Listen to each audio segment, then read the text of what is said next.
قرب قیامت اب یہ آنے والی ہے بات کہ علماء ختم ہو جائیں گے، علماء فوت ہوتے جا رہے ہیں، عالم اپنے بچوں کو عالم نہیں بنا رہے، آگے یہ دین کا علم نہیں چل رہا، ٹرانسفر نہیں ہو رہا۔ اس کی وجہ سادہ سی یہ ہے کہ ہم نے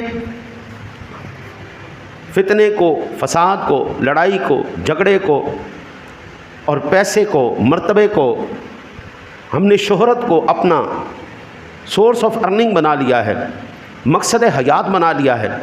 اس وجہ سے آپ جو سیدھی بات کرے گا اس کو سننے والا کوئی نہیں، جو دین سکھائے گا اس کی بات سننے والا کوئی نہیں۔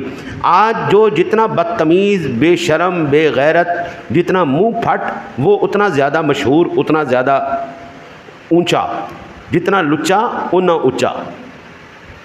تو ظاہری بات ہے جب یہ لوگ اپنے ساتھ یہ ہوتا ہوا دیکھیں گے کہ ہماری تو سننے والا کوئی نہیں، تو اس طرف کس نے لے کے آنا ہے اپنی اولاد کو؟